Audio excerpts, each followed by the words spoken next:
Hello, food science. Welcome to our first lecture for the class. This is going to be kind of the format that I'm planning on running for the class. So the way that I think it would make sense to do is one of two ways. Either you should take the notes and copy them down first before you watch the video, or you should attempt to take the notes as we're going along while you watch a video and just pause as you need to copy things down. I guess it's a personal preference, but I would always recommend watching the video because there's going to be extra stuff that I add in the video that you are going to need to know. And so watching the video is going to be probably the most important thing as you get the notes. So just a heads up for you with that information.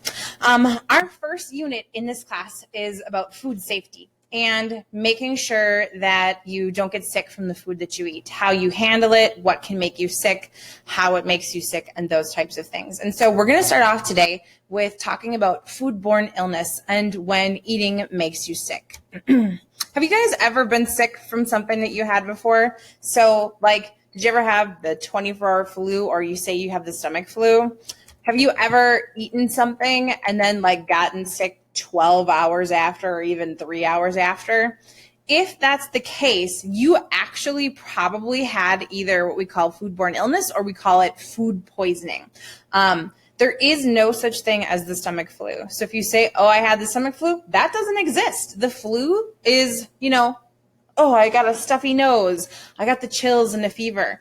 The stomach flu, not a thing. It's actually probably a foodborne illness or food poisoning. And a foodborne illness or food poisoning is any illness resulting from the consumption of contaminated food, harmful bacteria, viruses, or parasites that contaminate food. So it could be caused by any of those organisms as well as other things potentially on the food. So if you ended up in a situation where, let's say you had something and some chemicals got on it, you could potentially get sick from that as well. But it's all considered foodborne illness because it's caused by something that you ate. Okay, that face, you all recognize that. So, all right, some statistics for you. The Centers for Disease Control, which is the CDC, which you probably have heard about a lot recently, estimates that roughly every year in the United States, 1 out of 6 Americans get sick. And this number, 48 million, was from a while ago. So we're probably talking over 50 million people a year get sick from something that they eat, which is a lot of people. That's a lot of people getting really sick, and it's not good. Most of the time, people can handle their sickness and their bodies can fight it off. But sometimes if things get a little bit out of control, you end up having to go to the hospital. And every year, give or take, there's about 128 to 130,000 people who end up having to be hospitalized. Most of those people do eventually recover. Unfortunately, about 3,000 people every year die from foodborne illness. So that means that their bodies were not able to fight that off, and they actually end up passing away, which is really not great. And so there's things that we can talk about when we get through this unit. We'll talk about what we can do to prevent people from getting sick so you don't have that happen. Okay. Now, when somebody gets sick, there are kind of 3 things that are necessary for that sickness to happen. And we call it a disease triangle. The idea is that you need all 3 parts of the triangle to get this disease, whether it's a cold or COVID-19 or whatever. You end up needing all 3 components. So you need a susceptible host. What that means is you need somebody whose immune system is not able to fight something off. And then when you get that pathogen, we call it, then it goes into your body and it can kind of take root in there. The second component is that you need a suitable environment. So what that means is that you have the right food for that pathogen, you have the right stomach pH, you have the right body temperature, you don't have anything else going on. And then the last thing is the pathogen, which is the actual thing that makes you sick. So that is either going to be the bacteria, the parasite, or the virus that gets in your body. Okay, so when you get a foodborne illness, the first thing that you have to do is obviously eat that thing.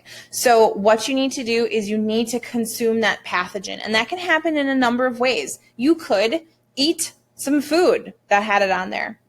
You could have accidentally eaten something that somebody touched and they had dirty hands. So either way, you have to kind of get that into your mouth first. So it has to go into your mouth first. Then what ends up happening is if the environment is correct, those bacteria, viruses, and parasites will kind of like set up shop. And so they will have this cozy little environment where they start to grow and they start to multiply. And as they grow and multiply, one of their waste products are these things called pathogens. Not pathogens, toxins. And toxins are chemicals that make you physically ill. And the reason why they do that is because once, your pathogen is in your body, the bacteria, the virus, or the parasite, and they grow enough, if your immune system ends up wiping them out, that's the end of the road for that thing. That bacteria is not going anywhere.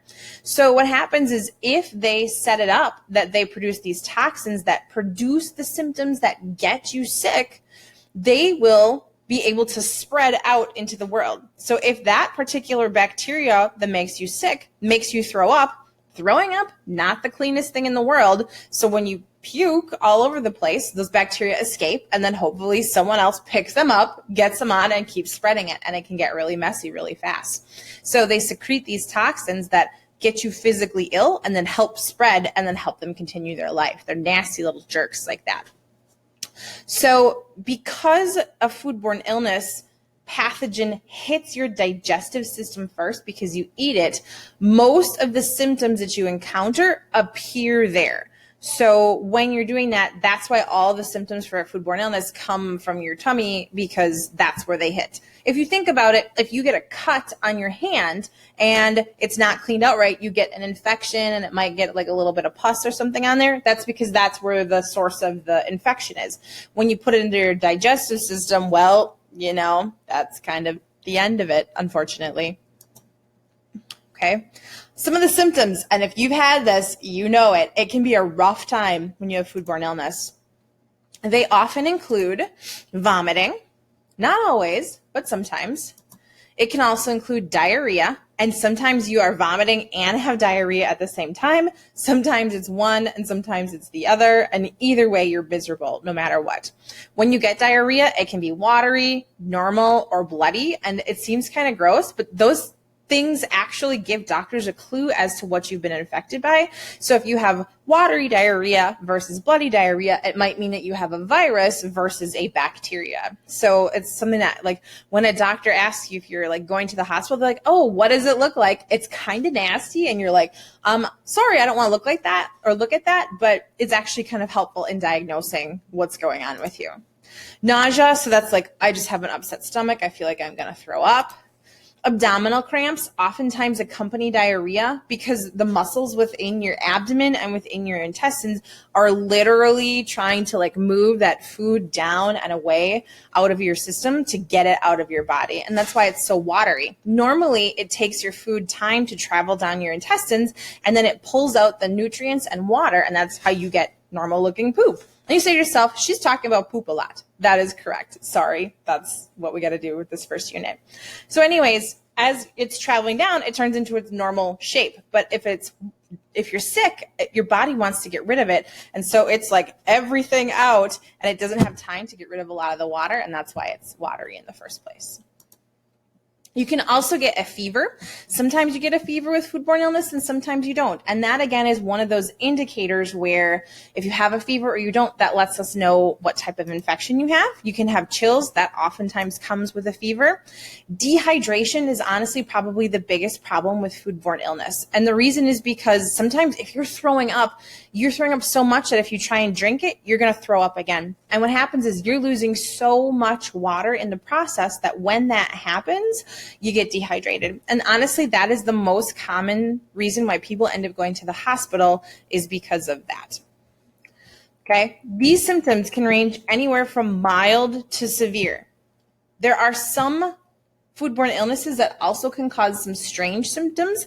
Like there is one that causes mental confusion and deterioration. It can also cause death, like we talked about, if the symptoms get extreme enough. If your body can't fight them off, if it gets too dehydrated, it can unfortunately tip the scales in a bad way, and then you die. There's some toilet paper. Ooh. Okay, so when you get sick from foodborne illness, there are three main things that cause that. The first one is bacteria. We are going to spend a lot of time talking about bacteria, and I'll tell you why in just a minute or two.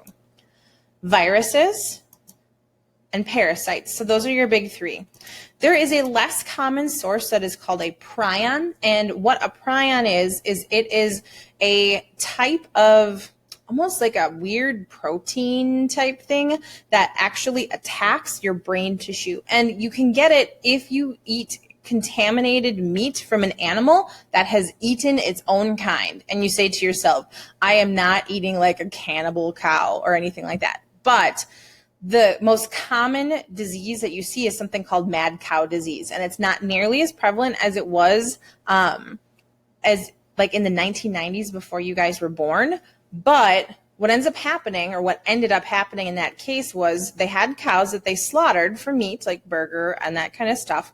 And then when they did that, they took the scrap meat and fed it back to the cows. And that constant kind of like recycling of that beef eventually caused kind of a mutation. And then when they got this prion, it ended up attacking the brain tissue and like basically making the brain tissue of the cows kind of holy and spongy.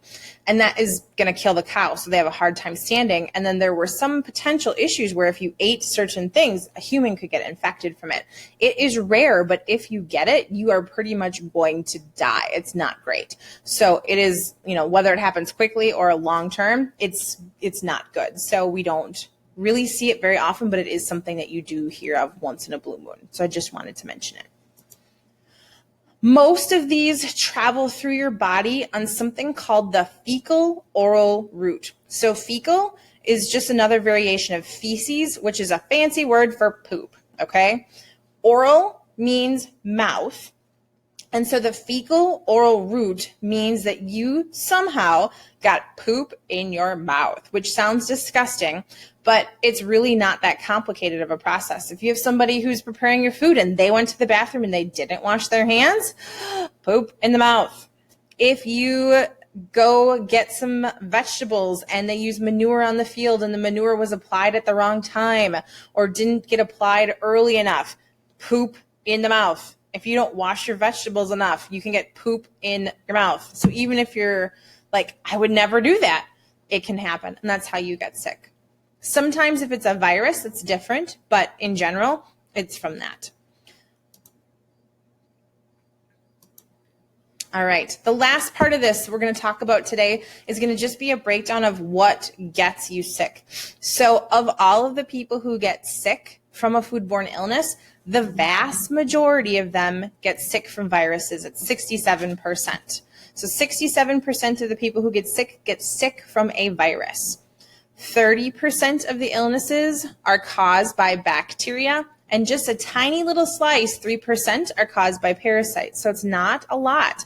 Most people get sick from a virus, and that's because, as you know, viruses spread really easily.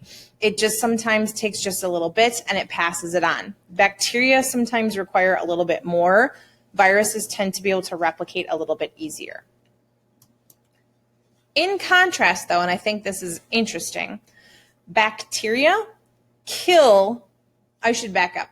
Of all the people who die, bacteria kill 72% of them. 21% of the deaths come from parasites, and only 7% come from viruses. So if we're talking about death, bacteria are honestly the worst ones for you. And so that's why we're going to be spending time talking about bacteria versus parasites and viruses. We'll talk a little bit about those, but we're really going to focus our attention on the bacteria because they have such a prominent role in the deaths of people. So that's where we're going to start off. After you guys get through these notes, we're going to take a look at some individual bacteria. I'm going to have you guys do a little bit of research on that, and then we'll come back and kind of see what you found. If you have any questions, please make sure you email or pop into a Google Meet, and we will see you next time. Thanks.